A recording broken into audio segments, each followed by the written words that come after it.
All India stand तो ये है कि उसको रिलीजियस बेसिस पे उस पर ना सेग्रीगेशन हो। ये आशंका है कि फाइनली जाकर के जिन लोग को आइडेंटिफाई किया गया था एज फॉरेनर्स उनको कहीं नागरिकता ना दी जाए। जो पिटिशनर है उनकी मांग थी कि सिटीजनशिप को स्टे किया जाए, जो सिटीजनशिप दिया जा रहा है उसको बंद किया जाए। सुप्रीम कोर्ट ने कहा है कि नहीं, हम केंद्र सरकार को मौका देंगे। केंद्र सरकार को 3 सप्ताह का समय दिया है। भारत के लोगों का सीए से कोई लेना देना नहीं। इसमें केवल अफगानिस्तान, पाकिस्तान, बांग्लादेश की जो माइनॉरिटीज है उनको सिटीजनशिप दी जा रही है। सीए को अपोज करने के जो 2 स्टैंड हुए हैं, एक ऑल इंडिया स्टैंड तो ये है कि उसको रिलीजियस बेसिस पे उस पर ना सेग्रीगेशन हो।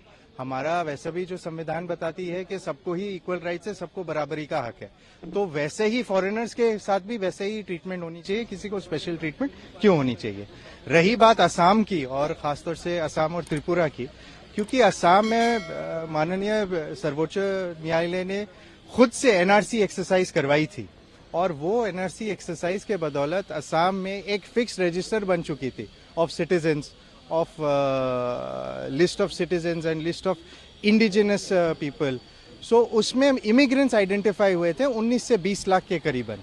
आज की ये आशंका है असमी लोगों के बीच में और त्रिपुरा के बीच में कि अगर सीए लागू होती है, क्योंकि सीए लागू होगी पूरे भारत में इंक्लूडिंग असम, तो ये आशंका है कि फाइनली जाकर के जिन लोग को आइडेंटिफाई किया गया था एज फॉरेनर्स उनको कहीं नागरिकता ना दी जाए। तो क्या रहा आज कोर्ट में सर? आज देखिए, आज कोर्ट ने इस मामले में सारे आईएएस जो आईए फॉर स्टे फाइल की गई थी उस आईएएस पे नोटिस इशू की है और नोटिस में ये कहा गया है कि भारत सरकार हो और भी जो अफेक्टेड गवर्नमेंट्स हो वो अपना जवाबनामा दे।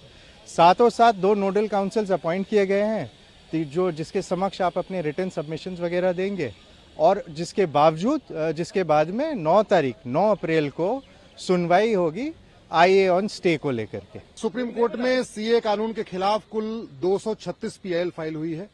एक मेरी पीआईएल है जो सीए के सपोर्ट में है, तो टोटल 237 पीआईएल है। जो पिटिशनर है उनकी मांग थी कि सिटीजनशिप को स्टे किया जाए, जो सिटीजनशिप दिया जा रहा है उसको बंद किया जाए। दोनों पक्षों के सुनने के बाद सुप्रीम कोर्ट ने कहा है कि नहीं, हम केंद्र सरकार को मौका देंगे। केंद्र सरकार को 3 सप्ताह का समय दिया है और 9 अप्रैल को अगली सुनवाई की डेट फिक्स किया है। हम लोगों का ये कहना है कि ये जो सिटीजनशिप दिया जा रहा है इससे किसी की सिटीजनशिप जा नहीं रही है। भारत के लोगों को कोई सिटीजनशिप पे कोई फर्क नहीं पड़ता। ये सीए कानून केवल और केवल सिटीजनशिप देने वाला कानून है, फिर इस पे स्टे नहीं होना चाहिए। भारत के लोगों का सीए से कोई लेना देना नहीं। इसमें केवल अफगानिस्तान, पाकिस्तान, बांग्लादेश की जो माइनॉरिटीज है उनको सिटीजनशिप दी जा रही है। इसलिए जो इनकी मांग है कि नहीं, जो सीए का रूल है उसको स्टे कर दिया जाए, सीए कानून को स्टे कर दिया जाए, ये बिल्कुल मानने लायक योग नहीं है। माननीय सुप्रीम कोर्ट ने केंद्र सरकार को 3 सप्ताह का समय दिया है और अगली सुनवाई अब इस पे 9 अप्रैल को होगी।